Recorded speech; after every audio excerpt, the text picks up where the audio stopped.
text whatever it is you want to say and press send, and you're good. Okay, again, we will be starting in just a few moments, and I'm so happy to see you all here.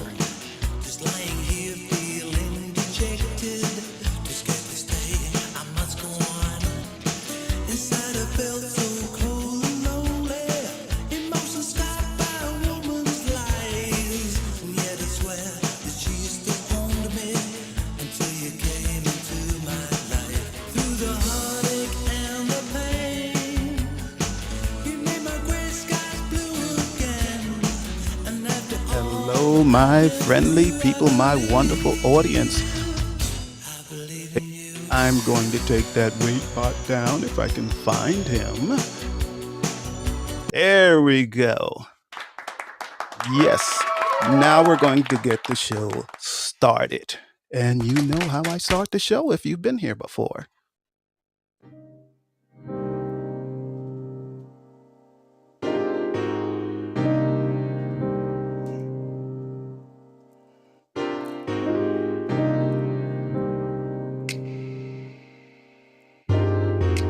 Purchase your track today.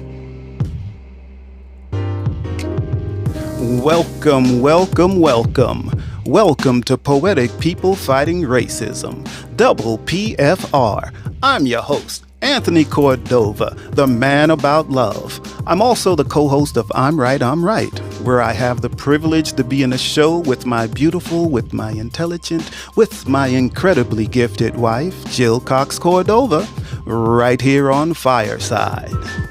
Here at Double PFR, we discuss racism and the caste system in the United States of America through poetry, through art, through music, using the voices of our souls, using the strength of our ancestors to heal the fractured country we live in and die in. Here at Double PFR, all souls are welcome. All people are welcome. Welcome to discuss the racism we live in. Come on in. We'll put our arms around you, providing a safe place for you, a home to protect you, a place where you're surrounded by hope, where you're surrounded by compassion, where you're surrounded by empathy, forgiveness, and love. Surrounded by love. Surrounded by so much love. I'd love for you to come in with me, to stand by me, to see what we can do to change this country, to change the people that live in this country. I welcome you to Double PFR with love, with so much love. Double PFR. All right. Welcome, welcome, welcome, everyone here. And who do we have in the audience today? Oh, I see we have Really Charlie. And Really Charlie is a guest tonight. So tonight we do have a guest. Really Charlie is one of the new creators on Fireside. And he's getting used to Fireside, but he's got a lot of good content and all of that. So we'll be with him in just a moment. Also, we have Connie and Ronaldo in the audience. We have Giselle. We have, Mr. Waitbot, of course. We have Megan and Michael. Welcome, welcome, welcome. I'm so happy to see you all here. So maybe before I get to Really Charlie, I also want to thank Fireside. I thank Fireside often. Fireside is probably the only place, only platform where they really do support their creators, and they really do protect their creators so they can bring good content to everyone, and without worrying about trolls, negative people, and Fireside has actually created a great place for community. So many of us creators support each other because that's what we do. We know we're really kind people. So, if my producer is listening, I would like to bring Really Charlie to the stage. I'd like to see him, get some video on him, which would be fantastic. And in the meantime, I'm going to start talking about Really Charlie. Really Charlie is also a poet. There he is. Hey, What's hi, Really going Charlie. on? Hello, sir. All Nice to right. be here. All right. It's good to have you here. So, yeah, I am going to say a couple of things about you, Really Charlie. One is that he's a fantastic poet. He I'm has sorry. written, it's okay. We'll hang there with you. In the meantime, I will keep talking. He has written, from what I understand, 15 books of poetry, which is amazing. Thank you. Poetry is pretty difficult to write. So that's pretty amazing. Thank you. Thank Um, you. he also, I gather, has written a children's book. And I don't know much about that one, but that's also amazing. And right now, Really Charlie is working on a play. He's also writing a playwright. Amazing, amazing. So, I'm again, trying. we all welcome you, Really Charlie, to Double PFR. Thank you. Thank you. This is an honor, something that I've been anticipating since we last talked about it. And I can't wait. I mean, you and I love the conversations. And it may not just be one on one, it may be through Fireside, and the conversation that you have and Jill has on your show. It's like I'm there, and you talk about that a lot, and that's one thing I like about Fireside is there's a connection. At least I feel it on every show that I go to because everyone's trying to acknowledge each other from the audience to the host, and I like that. Yeah, me too. Now Charlie, can you tell us more about your books of poetry and your children's book and all of that? Because I'm really curious. Because we talk often, but we talk quickly. Hmm. So Yes. we've never really had the time to get into exactly what you have done and what you're doing. And I, for one, would like to know. Well, um, I I always liked writing, and I didn't realize my dad wrote too until I was 15 years old, and he had seen me writing on the floor of his apartment, and he said, "You write?" I said, "Yes." He said, "I do too," and that was our first connection when it came to writing. Um, so, but he wasn't in my inspiration until later. It was just something I liked doing. Hmm. Anyways, excuse me.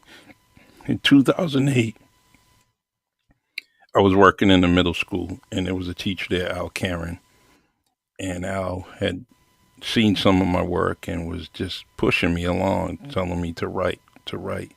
Maybe I should write a book, and he got me started.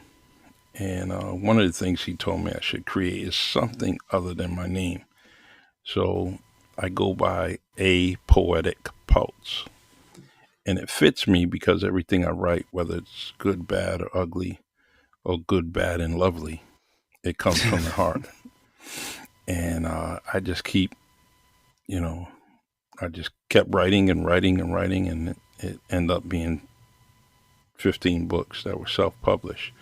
The children's stories came from a couple of stories from my neighborhood, including a lifetime friend. And one of the titles is "My Fro Must Go," and it talks about a U.S. veteran going through high school, and he decided he wanted to join the military, so his fro had to Hmm. go. So they cut it down, and then the other children's story uh, is Mr. Griffin's Neighborhood, which talks about my neighborhood a little bit. Hmm. And I also wrote a biography on a New Bedford, Massachusetts boxer who was on the U.S. national team, and their plane crashed in Poland in 1979, and the whole team, everyone was killed. He was Oh, one of them. He was one of the. He was wow. from my hometown, and his name was Andre McCoy. And so I wrote a book about his story after a committee had approached me about it, and I wasn't too confident in writing it only because I was a poet. I wasn't confident in my ability to bring out someone else's story. So and I wrote that. So it's been a great thing for me. And there's even one book that's a little X-rated that I wrote. Someone told me to try it out. I did, and I did that. So I'm just moving and grooving, trying to stay on Yeah. pace. And one advice someone had gave me, another author, he had said, "Stay ahead of the game. Always be prepared, and write another book. After you write a book, write another one, and Hmm. be ahead of the game. Because if the publisher asks you, do you have another book ready? You say yes, That is correct. and yes. So Oh, that's a that is small, so cool. Now, yes, if anyone wanted to purchase some of the books you have written, are they able to, or how would they go yeah. about that? Excuse me. The best way is through Amazon, and you would just put my name, Charles Perry Jr., and all my books will come up. Uh, that's the easiest way and the quickest way to get anything that I have written. Also, you can, you know, find me on Fireside on Facebook, and Hmm. Charlie Perry. And if you need anything, I would definitely try to get you to it. But the best and most efficient way is through Amazon, and Hmm. you can do that. Um, Oh, that's fabulous. See, I just learned something. I didn't know that. So yeah, Thank you. I am going to do that, and I might not buy everything you've written all at the same time. Yes. Maybe I'll buy a few at a time, which Hey, would be that's cool. one is good, all is fabulous. But I really appreciate the support, and I used to keep a lot on supply and demand, but that's not too smart in my opinion. I think you should just throw the links out there and let people buy them as they want them. Hmm. Uh, and I mean, the book signings went pretty good. It's definitely paid some bills after I was done with it, and that Oh, was a blessing. That was a blessing, blessing, blessing. yeah, that's excellent. Thank you. Bravo. Yes. I got to clap for that. Let me see. Yeah, let me put one in too. All There we right. go. That is so cool. So, really, Charlie, Yes, do you sir. have something for us you can read this evening? Yes, I do. I'm gonna read something that kind of goes along with what Stefan and you were talking about yesterday, and that was a great show, by the way. Yeah, which Um, was the N word. the N word, For people that weren't there, we're in the show discussing the N word right here on Fireside, which was it was a great show, and I love more than anything else is the participation from the audience. awesome. Um, Yes, I I agree. love to hear the questions, statements, but this is how we change things. I often talk about being an everyday activist, and it's as easy as getting into a show like this, or like Stefan's show, the conversation, and have these conversations. When you do that, you are actually being an everyday activists. We are moving things forward. We're learning about each other, and it's a very important thing for us to do. I agree. So, I agree. do you need me to give you some music, or you like to do yours just Um, plain, or? if you have some music, that would be great. If not, I'm ready. Well, I'm going to give you options. I'm going to play a small sample, and Hmm. you can say yes or no. I got four. I think you can choose from. Okay. This is the first one.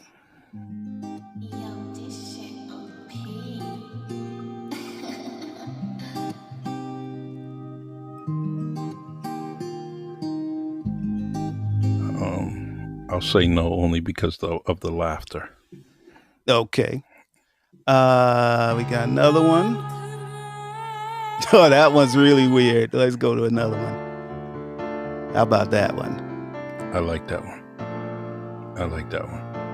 Okay, and that one runs about 2 minutes, but if it runs out, I'll kick it back in. All right, that should be perfect. Um, all right. Once you start it, I'll start reading. And the title of All this right, is here, The N Word. here we go.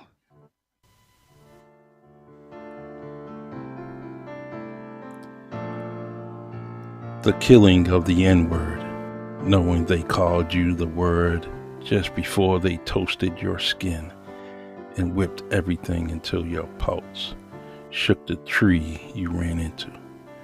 You ran because the N Word was getting closer. The forest said run because the history of the N Word was going to allow you to live until the screaming turned into a faint exhale. Millions died fighting the N Word, and millions embraced the N Word with pride. I sit in my seat and hear several black men exchange the N Word like they never read the N Word history as I cried out, "Stop." They raised their eyebrows at me and said, "Nigger, please." I can't wait. I can't fight this fight anymore because countless black men have changed the culture. So the N Word toasted my skin and whipped everything until my pulse shook my tree, battered and beating so badly that my faint exhale was caused by a black man. By black men. The N Word has finally killed me as my family tree screams it out, making the N Word our history over and over again. It hurts more now in my history than ever before because my black lips speak to each other over and over again like the N Word is their friend. A poetic pulse. Thank you. Woo, woo, woo. Oh my gosh. That was just like crazy amazing. Thank you. Thank you. Crazy. Audience, please give him more love than that. Come on. Oh, That was I tried. fantastic. It, Woo, that blew me away. There we Thank go. you. Thank we got you. some party sounds and everything. That really was amazing. So I'm gonna and anyone in the audience, you can ask a question. You can hit that plus sign. It's the easiest way that says speakers. You hit that button and it will send us a message that you want to speak. Or you can hit the little round button in the lower left hand corner that looks like a plus sign. You can hit that and request to speak, and we will see it. Um, so you can do that. And we would love if someone would come up and comment on Really Charlie's poem. But I want to ask you in the meantime, what inspired that poem? What were you feeling at the time you wrote that poem? And why did you feel you really had to get this down, that poem down? Um, it started with a lot of just the hearing of the word, whether it be from others or black people, black folks. It just kept annoying me over and over again, and I just didn't know what to say. I was trying to, most of the time I was telling people that, don't use that word around me. And I didn't have any problem saying it, um, regardless of who I was around. But it was just annoying. And, and then I would have this dialogue with some of the young folks, and they would just tell me, young and old, let me change that, young and old. And they would say, well, it's about endearment. It's not like that, Charlie, it's not like that, and I kept telling them it is like that. And you touched on that yesterday in the conversation, Mm-hmm. with Stefan, and I just basically, they had no clue. They had no clue, um, about the history of the word, and so I just started writing about it, and it led to what I did write. So just tired of hearing it, and I always tell folks is that it's something I use all the time. I says, the word was used to be derogatory, to demean us, to call us something other than what we were and or are. And I always told people that there's some exchange about you know the word Redskins and Indians Mm-hmm. and black folks, and I said, well, I'll tell you what. If you say this word is nothing, no big thing. All right, I want you to make up a T-shirt, high school T-shirt. We have the home of the Whalers, the home of the Tigers, the home of um, whatever, the Crusaders. I want you to go home and make up a high school T-shirt and put the home of the niggers and give it to your mother and see if she would wear it. Mm-hmm. And I That's a guarantee, good one. and I don't know any mother is gonna wear that. They're not gonna go out there and wear that Mm-hmm. T-shirt. So it just proves to the point that the word is nasty and evil, and so anyways, and that's my short story of why I was inspired to write that. Wow. Well, that inspires me because when you put it that way, would you put it on a T-shirt and wear it, or would your mother wear it, or would you wear it? I Hmm. know I wouldn't wear it, No, and I I wouldn't. know if you pose that question to anyone that uses the word all the time, they wouldn't wear it either. No, they So wouldn't. I believe deep down they realize that, hey, it's not a good thing to do. Um, that word can take away. Well, let me see. So Stefan, he was saying that words shouldn't be able to hurt you. Hmm. Words should not be able to get you angry. That is true. That is very true. And I can't count how many times I've had to just ignore it Hmm. when uh, a person called me that in anger. Okay, Yes. a Caucasian called me that just in anger, just for whatever, Hmm. in traffic. If I'm just walking down the street, just yell it out of their car window and throw bottles. I've had bottles thrown at me, all kinds of stuff like that, and we just have to ignore it. We will go nuts if we reacted every time that Hmm. that happened. I agree. But when you keep holding it in and you hold it in and you hold it in, and one day somebody says it to you and you just snap. Hmm. You just snap because you've been holding it so long, and maybe this time it took you by surprise, or maybe you were in your Exactly. own neighborhood that you've lived for 10, 15 years, and somebody comes up and yells that word, the N word, at you, and it could cause a person to snap.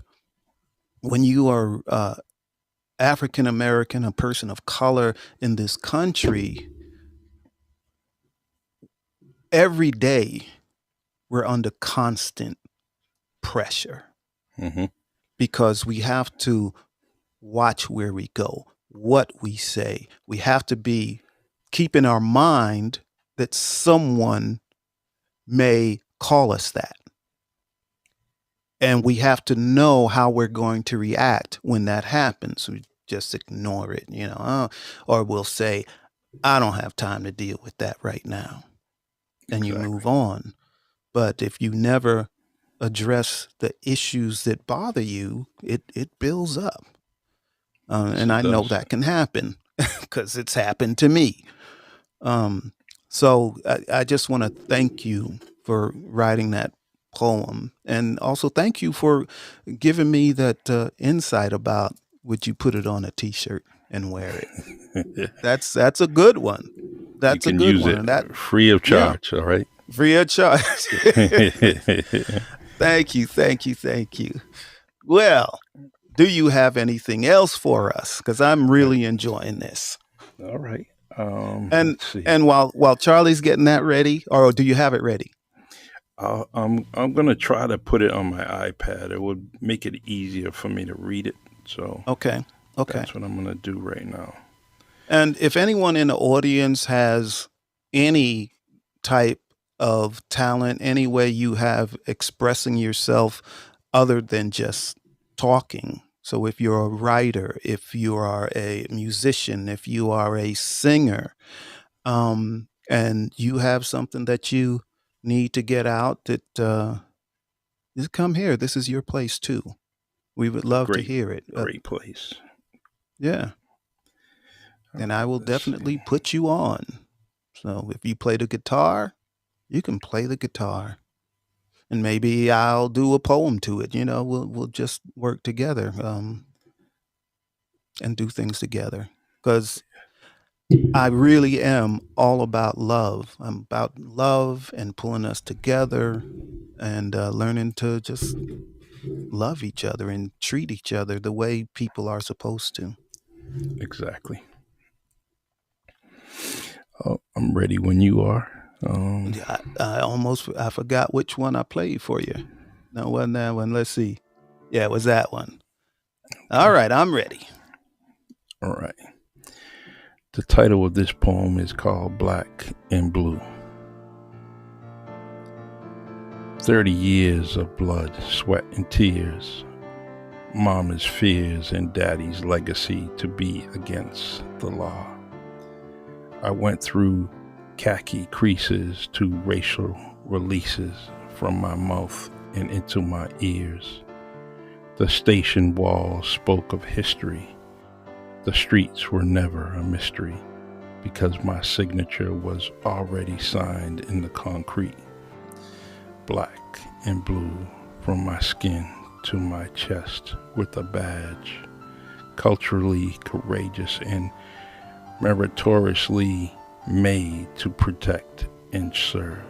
Black and blue, that I wasn't good enough, that the state needed affirmative action to place black people on an entry list.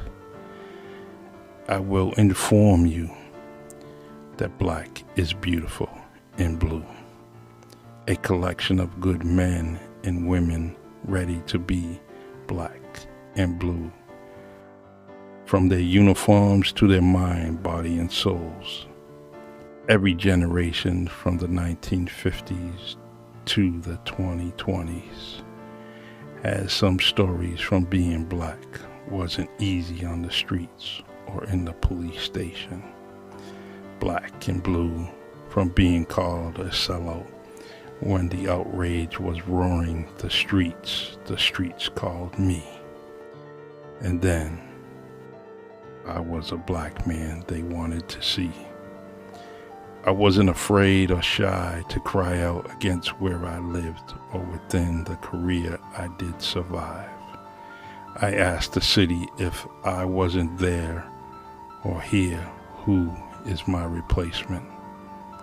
Black and blue, my substitute better be ready for some shit, chaos, and chronic bruises from being black and blue. This living color of black and blue was truly because I loved you. From my city to its people, my life wasn't written within a steeple from heavenly cloth monks. My life was written from pages of black and blue books that came from the neighborhood or the library. I will always be black and blue, even when I was blackballed or racially called a racist. I never painted my face from its brown skin or tried to fit in within some political tricks or pricks like some hoes, male or female, we know. Black and blue, you keep caution in the wind or by your side in the hood or at the station. Enough said, because the tales will never end when you are black and blue. Just be the author of your own story, because others will tell chapters of you that will F you, feel you, and screw you. Black and blue. Inhale and exhale. Protect and serve. All in all, my bruises were black and blue, but the best of all, my uniform was well deserved. A title earned and a title given. Black and blue, because I love you. Charles Perry Jr. Whoa. Whoa. Thank you. This is, yeah, whoa. Man, that was another amazing one. I'm like blown away. Thank you, sir. Thank you.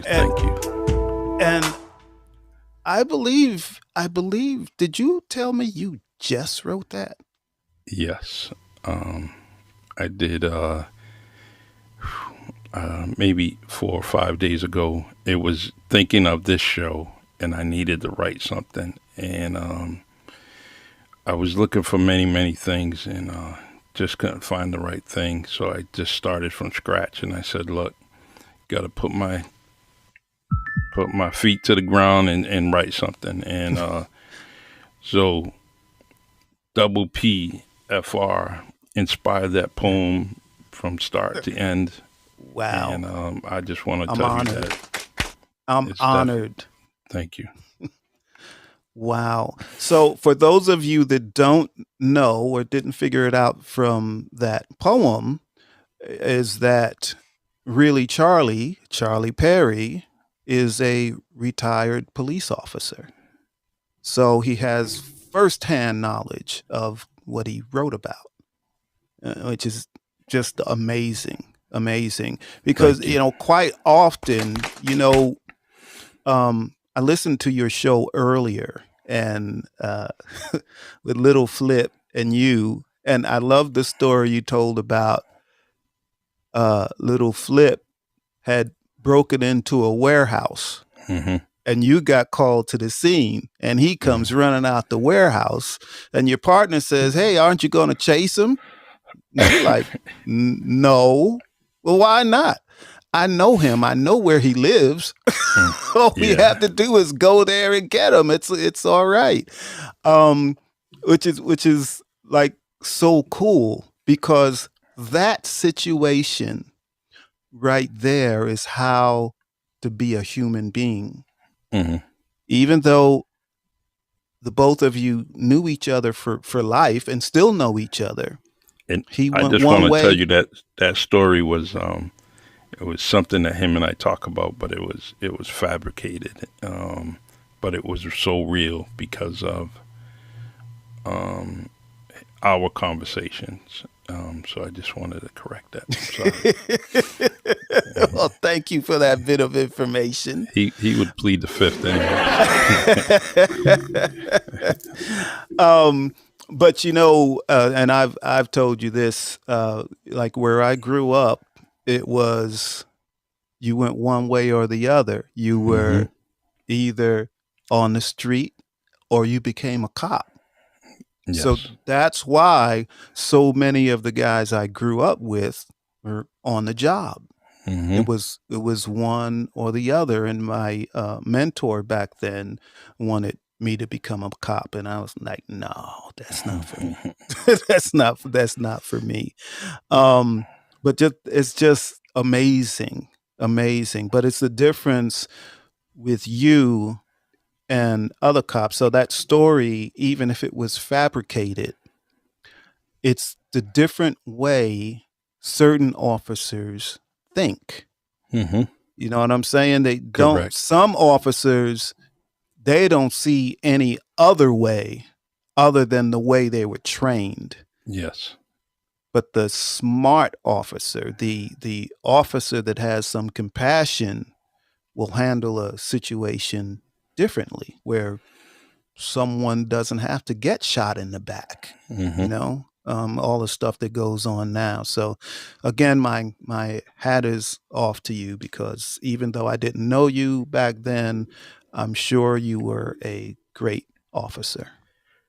Yes. I'm Thank you. sure you were. You're I welcome. haven't changed, and there's one thing that I never let anything.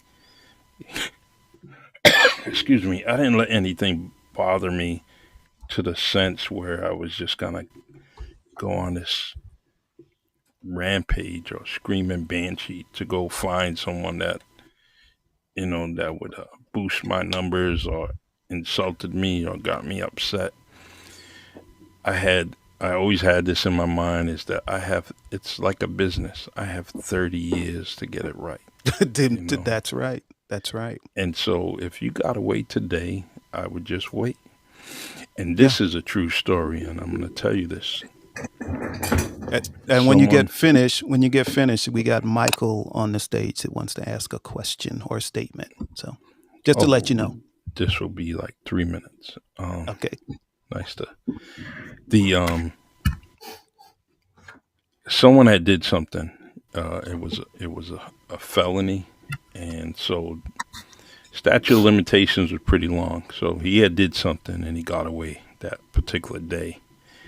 And I said I never, never, ever will forget that face. I will Mm-hmm. know that man, and I will never, ever, ever forget that face. So we're in the neighborhood. Something happens in my area. It was an auto accident. Pretty simple. And, well, my man that I said I would never forget was driving. And he was driving, and he didn't know who I was, but I knew who he was. Mm-hmm. And he wasn't even at fault, but he was in the accident. And I said, "Sir, can I talk to you for a second?" And I walked him over to the cruiser. My partner's wondering what's going on, and I had him sit down in the back. And I closed the door on him. "What's wrong?" And I told him what he had done. I said, "I would never, ever, ever forget you." I said, "You wasn't wrong in this accident, but you are under arrest for something you did 3 years ago." Mm-hmm.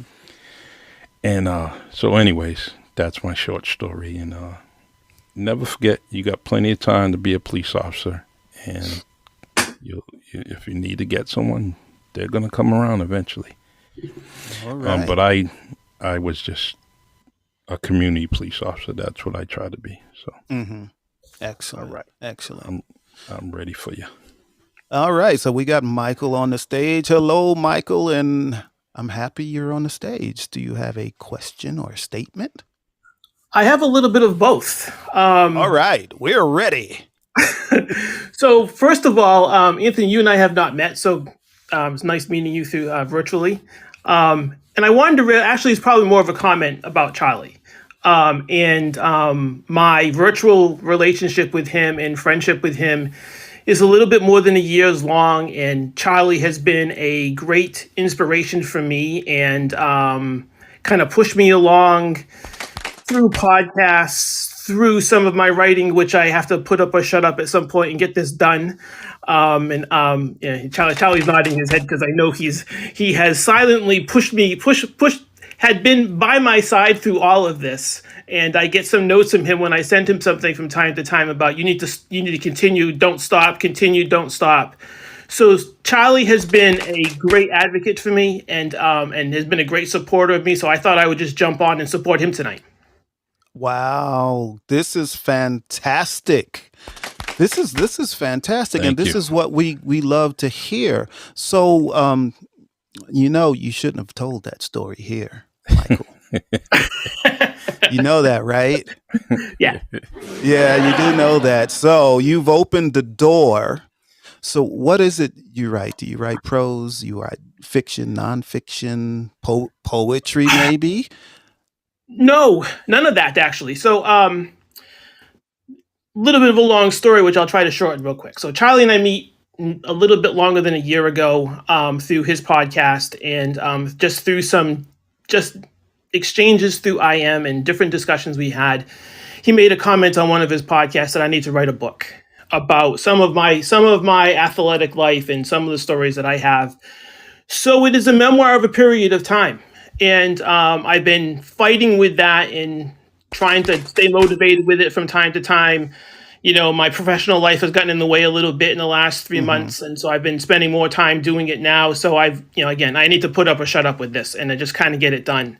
And I've made some strides with that the last couple of weeks, some big strides, which I've been actually very happy about. So that's what I'm writing.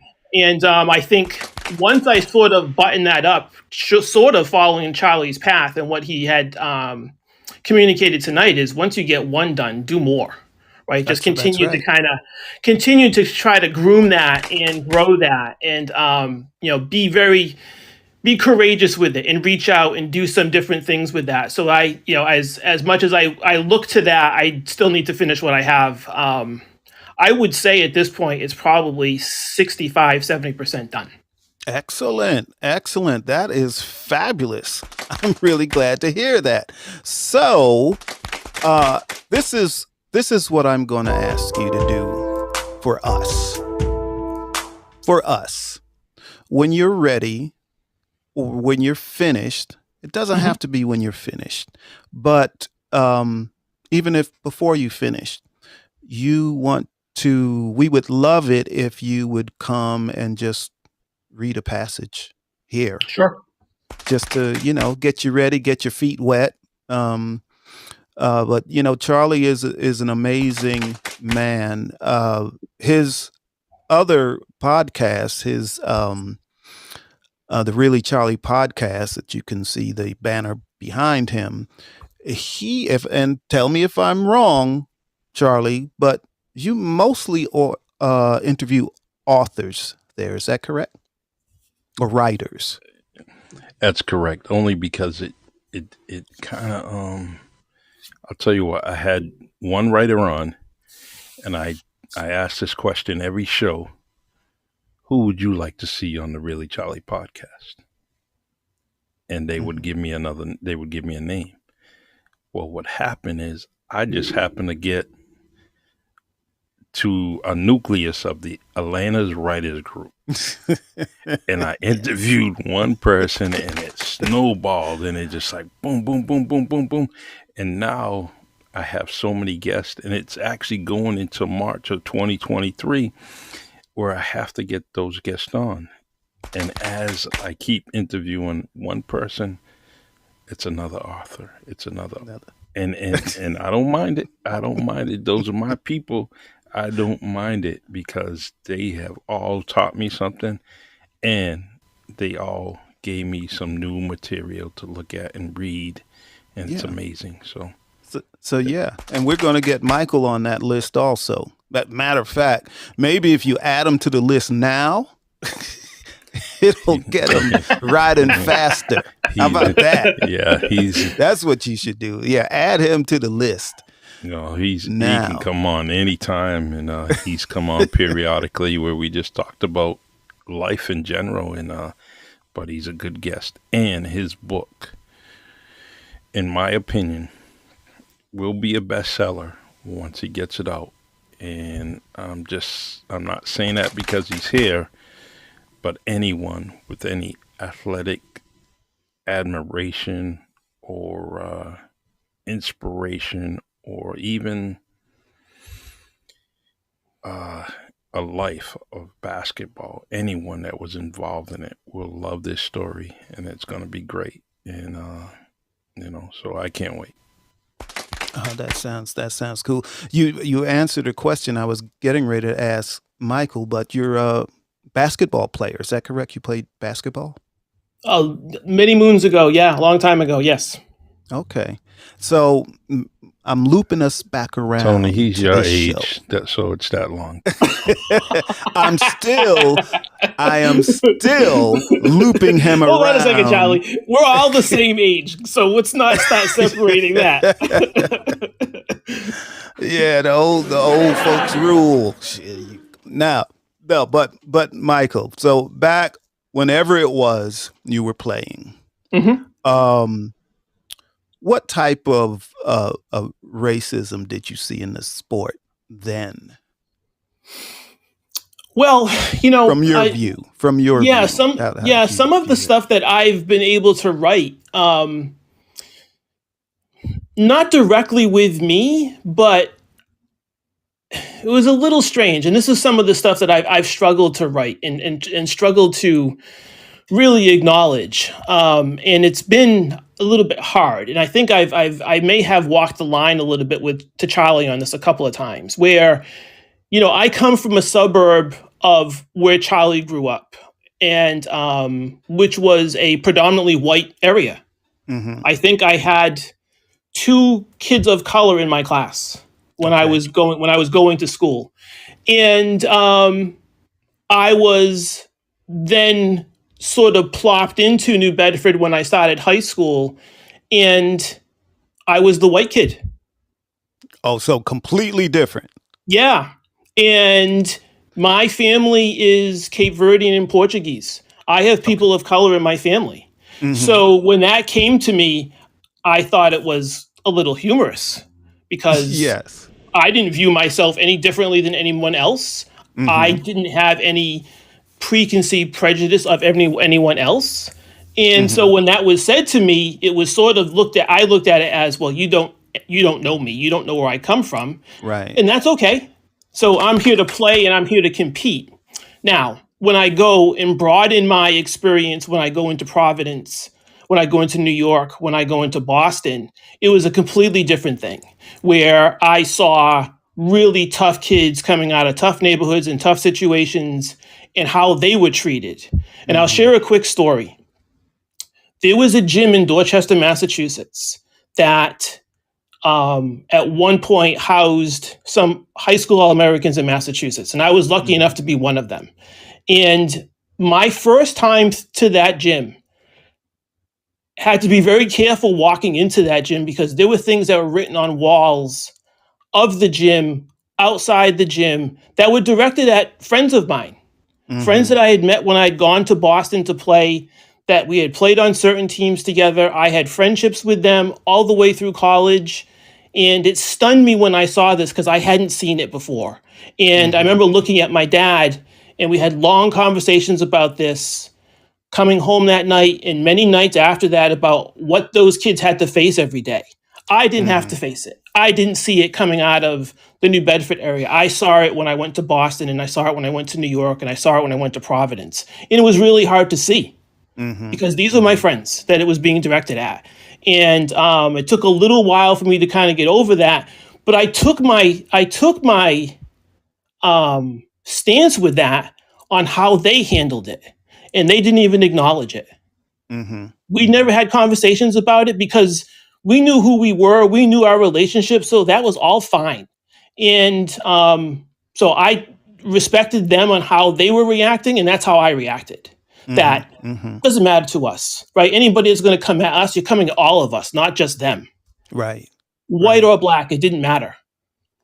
Excellent. I love that story. I actually love that you experienced that, even though it may have been painful at times, but you understand. A lot of people in this country don't understand. Oh, I've And I never didn't experienced it. I've understand it never when I seen it. saw it. It was Yeah. really hard to see, and it was hard to interpret because you're kind of just going through and you're competing, and you're around these people all the time. And then when something that kind of the real world kind of creeps in, you're like, well, where is this coming from? Mm-hmm. How come I'm seeing this now? And so and Charlie knows this too, right? Athletics sort of balances out everything where your teammates and your competitors, and it's along those lines where those relationships are built. And there's a lot of respect that comes from that, and that friendship, and that that team approach that you hope to adopt as you go. So you're friends. You're going to defend them, right? You're going to be there for them. And some of these guys, I see once or twice a year, but that initial bond that I had with them didn't go away. Mm-hmm. Mm-hmm. That's an excellent story. And Charlie was right. You need to write a book. I agree with him. So you finish it. You said you're 60% done. Next time we talk, you're going to tell me you're 75% done. I expect. Yeah, you will. Yeah. Yeah, I hope I can amazing. keep that pace. But that's just the flavor of some of the things that I've had a hard time really going back to. And some of the stuff I've shared with Charlie is, trying to write this stuff as a 60-plus-year-old man and trying to remember what I was feeling like when I was 16, 17, 18, 19, 20 years old. That's the hard part. The stories are there, but I'm trying to create this other layer to this where where I was coming from, you knew what I was feeling, you knew the challenges I had in front of me personally, athletically, those kinds of things to try to build that story. Excellent. Just excellent. I love it. I love it. Writing can do so many things for you. That's actually why I started writing poetry. I had severe depression most of my life. And when I started writing, all of that stuff was coming out for the first for the first 3 or 4 years. Actually, yeah, for the first 3 or 4 years when I started writing, and I didn't start writing till I was maybe 40 years old. And people would ask me, how come all your poems are so depressing? Mm-hmm. I'm like, "Yeah, they're not depressing." They say, yeah, it is. I said, no, it's not. That's just the things I lived through. That's just the way I feel about things because of the way my life was. Writing And is therapeutic. it is there. Yeah, it was my therapy. It was, and I was still depressed. I didn't get over that. Just going to say cure myself through several ways. That's another long story, but writing got it started. Writing got me to where I was even willing to receive help.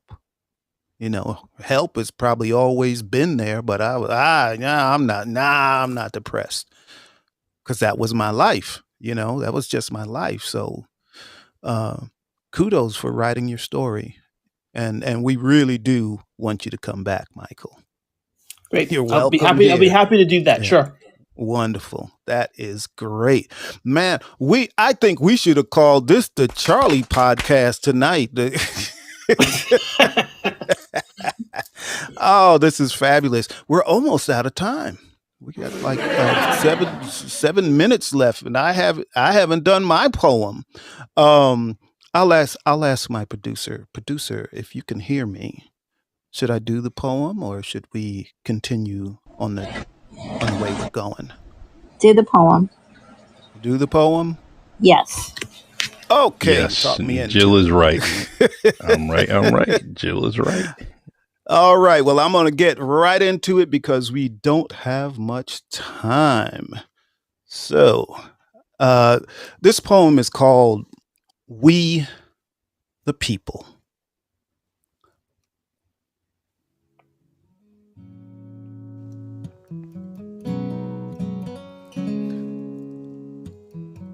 We have been led to this place in time by a power much greater than us, much greater than us. It's time to love. We must love. We must love each other and live for each other, embrace each other. Our people, your people, all people of all colors, our people of all races and languages, our people that have come from all parts of the world, our people, our beautiful people of all religions, from all economic situations. We have all come from the one of love, then one, then two. We are all one not better than the other. We are strong people, being able to live.